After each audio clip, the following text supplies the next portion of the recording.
Hello, welcome to another episode of the Indie Founder Podcast. My name is Tiago. I am an indie maker, a bootstrapper, an entrepreneur, a student of the game, if you will.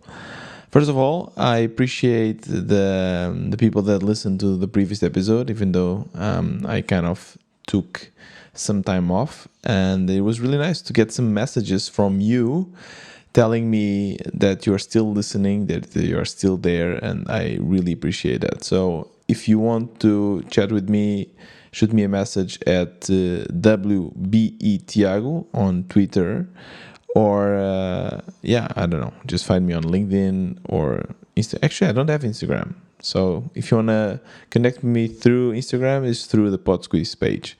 But I think Twitter is still the best. So WB Tiago, and shoot me a message there.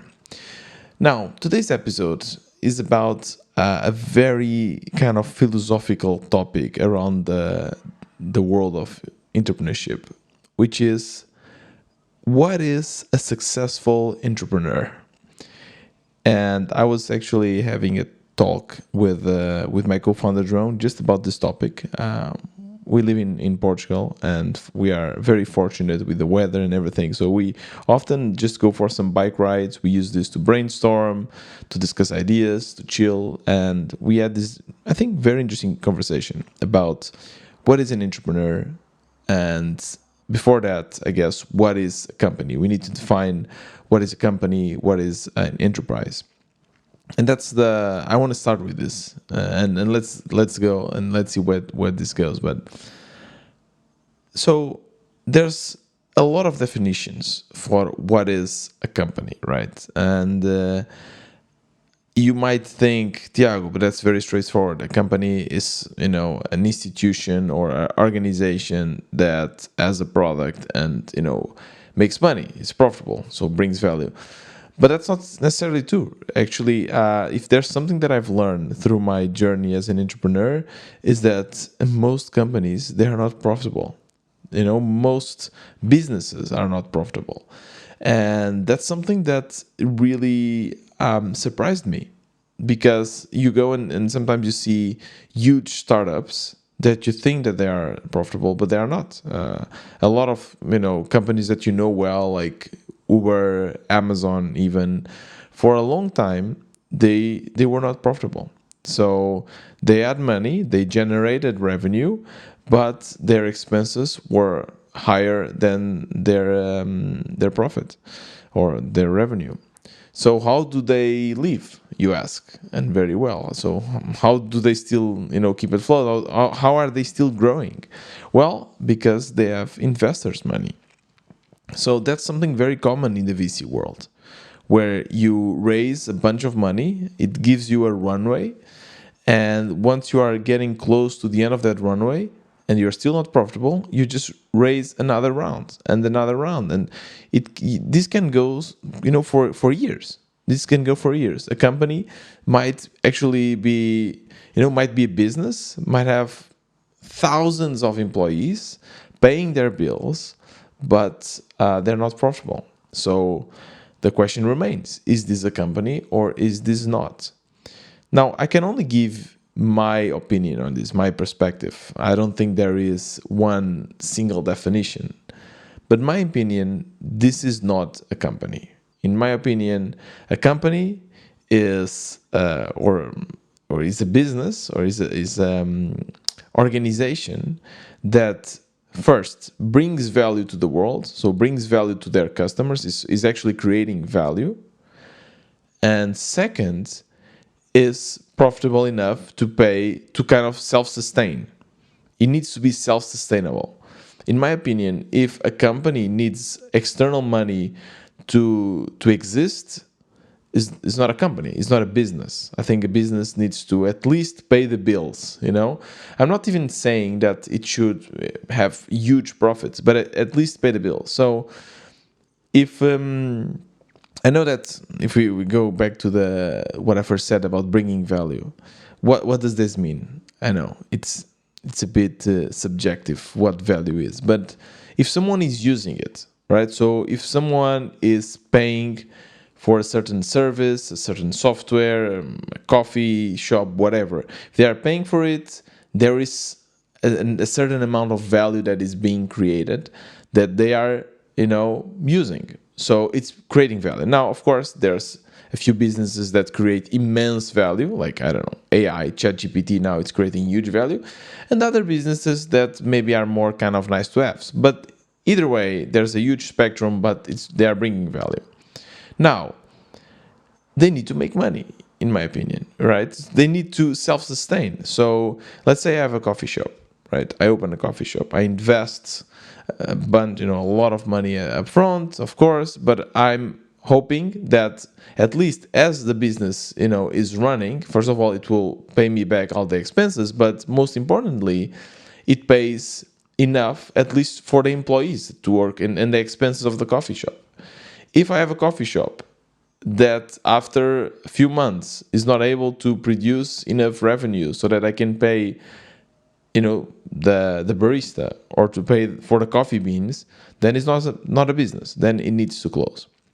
So that's the first thing. So that's my definition of business. Business, something that creates value and is self-sustainable. Now, this doesn't need necessarily to be a great business or an amazing business. In my opinion, an amazing business is something that not only is self-sustainable, but it also has dividends, so pays dividends to the business owners. One thing that I've realized is that I might be the owner of a business, but I don't necessarily need to run it. And this happens a lot, right? If you have stocks, if you have ETFs, sure, in this case, you're not the owner, but you are an investor, right? So you pay something and you get some dividends. So this means, if you think about it, that this business is not only paying the bills, but also paying to their investors, right? So this is a good business. This is a great business. So if I have a coffee shop, I open the coffee shop, I hire a barista, and my coffee shop is not only paying the barista, paying for all the expenses, but in the end of the month, I still able to take something out to my own pocket. That's amazing. That's a great business. So in my opinion, what makes a good entrepreneur is someone that is able to create this type of companies. Now, the discussion I was having with João, my co-founder, is that he doesn't think exactly like this. He thinks that a good entrepreneur is more related to their drive, their spirit. If someone is trying, is putting the good fight, is learning, and is putting their effort into something, into building a business, they are already entrepreneurs. I think they have entrepreneurial spirit. That's true. That's one thing. But entrepreneurial spirit, in my opinion, is not the same as being an entrepreneur, and not the same as being a good entrepreneur as well. Now, there's one aspect here that is a bit hard for me to kind of equate and put into my definition, which is luck. Yeah, I believe it or not, and at first I didn't really believe on this. I thought there was a lot of skills, but in reality there is a lot of luck for a business to succeed, for an entrepreneur to succeed. There is, and I'm not even talking about the luck or the genetics, right? So of course there's. I just read a book, or listened to a book rather, called The Outliers. I don't know if you ever listened to it or read. There's another book on Audible, but it's really cool. And it tells you the story on how a lot of people that we know as successful, Bill Gates, whatever, other people, so hockey players, football players, a lot of these famous and known successful people, there was something in their lives that led to the fact that they were in the right place in the right time. So For Bill Gates, for instance, he had the opportunity to have a lot of computing hours, a lot of access to a computer, which when he was growing up, computers were just starting and it was very expensive, for people to have access to computers. But he was living close by to like a university that during the night would let him in and just use the computer because no one was using it. So he got a lot of training, and when the time came to build the company, he was already there with all the training. Now, this is also luck, obviously, but I'm not even talking about this. I'm talking about the luck of hitting the nail, the luck of starting something that worked from the get-go. And believe me, a lot of people will confuse this luck for skills. A lot of successful entrepreneurs will confuse this luck for skills, but I don't think that's true. So if you take my example with Podsqueeze, so sure, I had a bunch of other businesses or projects. They were never businesses, projects that never really took off. And then, João and I, we started Podsqueeze. And from the get-go, from the first basically week since we released, we were making money. We were profitable. And it grew a lot. It grew a lot. And then there was a plateau afterwards. But for the first 3, 4 months, 5 months, whatever, it grew a lot. So I was thinking, this is very interesting. I mean, we found this. It's mostly because I am successful, right? I'm a successful entrepreneur because I built a business. I built a business that fits that definition that I was telling. So it's bringing value, right? Like we have more than 600 paying clients and they're using Podsqueeze in a daily basis. So definitely there's value here, and it's paying the bills, right? So we are generating enough money to pay for the people in the business. So this might mean that I am a good entrepreneur, but I'm not sure because I cannot replicate Podsqueeze. I don't know how. And a lot of people, what they will do is that they will be successful first, and then they will kind of retrace their steps, and they'll say, I'm successful because I found something with AI in the right time, and I was able to kind of solve a problem. Okay, great. Then do it again. Ask them, do it again. And we tried doing this. It was funny because João and I, we were, after like a year of Podsqueeze, we thought, I think we know the rules. Like, I think we know the recipe for a great business. Because it was funny because we were like writing down and saying, okay, it needs to be something with a new technology. It needs to be something with a huge market. It needs to be something that, we can use SEO. And we thought, okay, we know. So let's build something else. And we did. We built Flarecut. We built Rank Chase. Flarecut is a way for you to create shorts with AI, and Rank Chase is a way for you to exchange backlinks with others. So we thought, okay, we have the recipe. This is following exactly what we think, what we know, quote unquote. It succeeded for Podsqueeze, so it will work. Did it work? No, it did not. It did not work. It did not work at all. So this kind of threw me back. I thought, what? Then I'm kind of an imposter, right? I was just lucky. Now, let me add something to the definition of what it means to be a great entrepreneur. So at first, if you remember, I said a great entrepreneur is someone that is able to build a successful company, and the successful company bringing value, self-sustainable. But now, because of what I just told you, I think that a successful entrepreneur is someone that is able to create a successful company multiple times. Because in this way, we are putting luck aside. So if I'm able to build Podsqueeze and then build Flarecut and build XYZ, another company, to a successful company, to a successful business, then I can be considered a good entrepreneur. Granted, I want to say this. The business does not need to make tons of money. It does not need to be a unicorn. Far from that.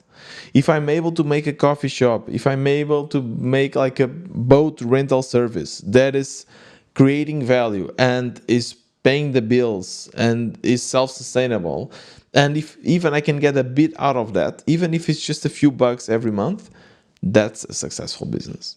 Okay? But now there's another thing. There's another thing that kind of bugs my mind with this definition. What about the guy that built McDonald's? I don't know if you watched the movie, The Origin of McDonald's. It's a really great movie. You really, really, I don't know the name, but just, Google it. And this movie is really interesting because McDonald's was a very small kind of shop, very small fast foods restaurant, and then it was owned, created by these two, I think they were brothers. Then one guy came and took McDonald's into the franchise and the huge mega brand it is now. So one guy, he was able to do that.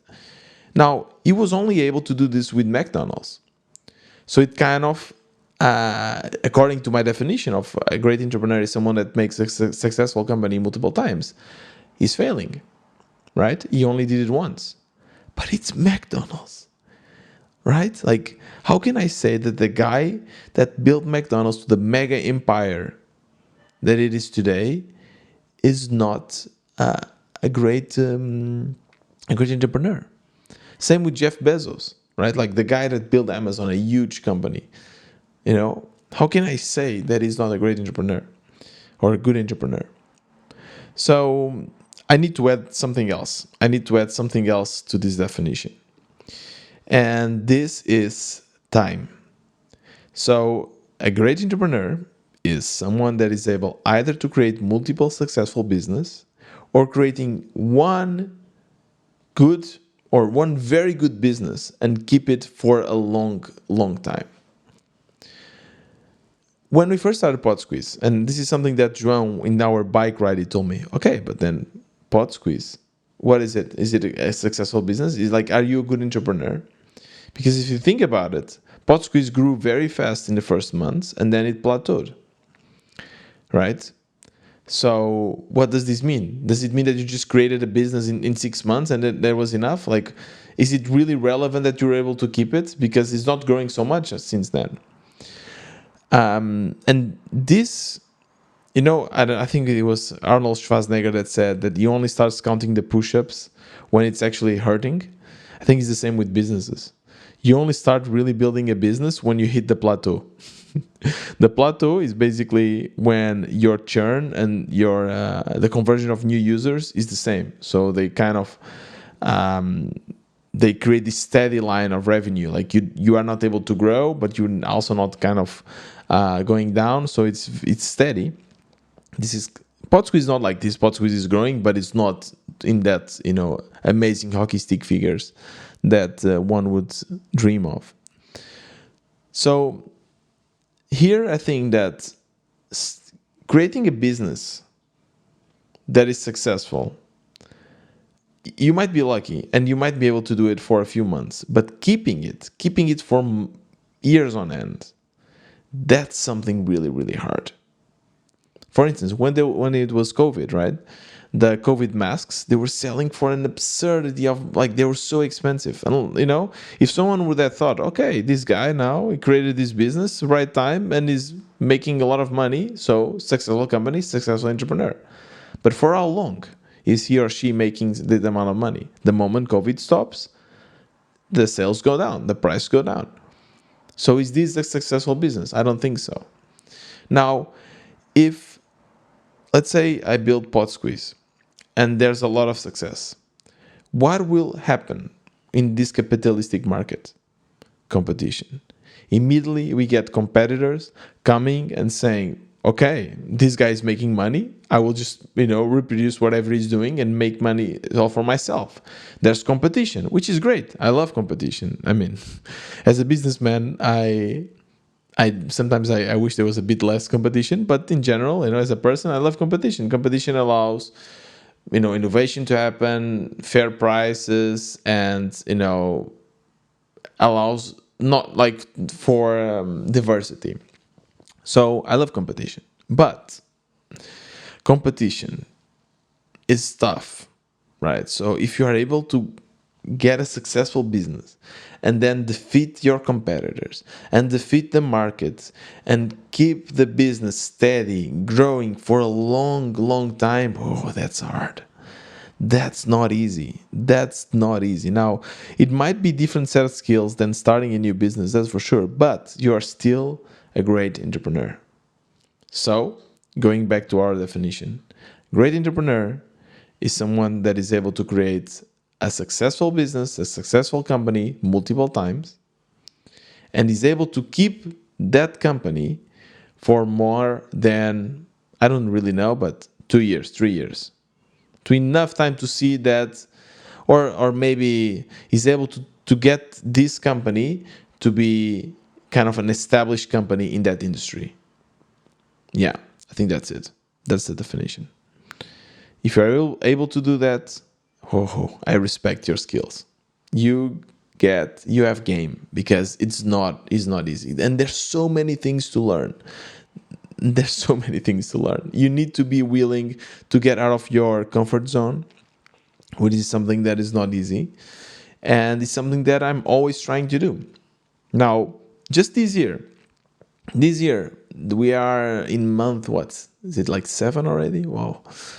In month 7, and I have learned a lot about B2B sales, reaching out to people. I was doing cold calls. Cold calls are the really, it's probably the thing that has brought more anxiety to my life since I started Podsqueeze than anything else. You know, the fact that you imagine you just grab your phone and you just type a number, and if it's here in Portugal, it's a bit easier. But you're typing a number in Germany, typing a number in the US, they know I'm using my own cell phone, my Portuguese number, and I call them, and they're like yes, and then you try to convince them that to book a demo. Basically, I will probably do an episode just on that afterwards.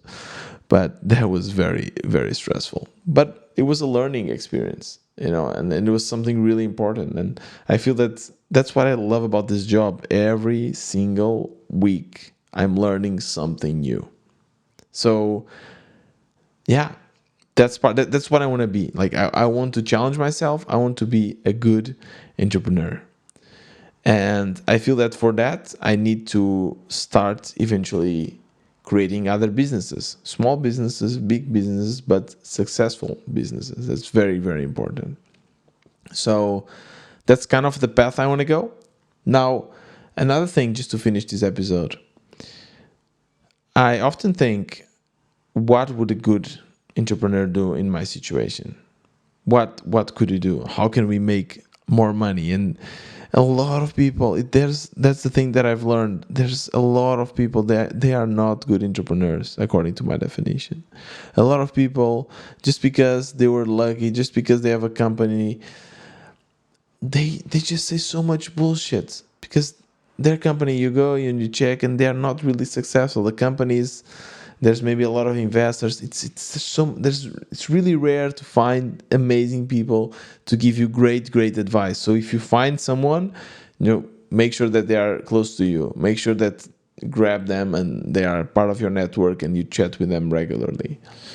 But what I thought would be a interesting move here with Podsqueeze is, once you figure out the business, once you figure out how this business will grow, you know that you'll need time for it. Nothing happens in a day. So what eventually would make sense is find someone like a CEO for Podsqueeze, and that person is managing that company and I'm just controlling, but they are doing everything. They are like figuring it out. And then I'm going to open another company and another company, and do the same, another company, grow that company, and then put their CEO, and then another company. And I think that eventually, if I'm able to do that, that's how you create wealth, right? Because you are diversifying and you have a lot of businesses, a lot of successful businesses. And I need to be ruthless. If the business is not successful, is not working, kill it. Fortunately, I think Podsqueeze is successful, so I don't need to kill it because I really, really enjoy the company. Yeah, and that's it. That was today's episode. I hope you enjoy this. I really like to vent and kind of there's a lot of these thoughts that always come to my mind, and it's really nice to just sit down, press play, press record, and share a bit of my thoughts and the things that I've learned. So hopefully you also enjoy that. If you do, make sure to shoot me a message at WBTiago on Twitter and follow this podcast. Give it a review. If you are on Spotify, you can give it a review. If you are on Apple, you can as well give it a review and share it with your friends. This was another Indie Founders podcast. See you next time.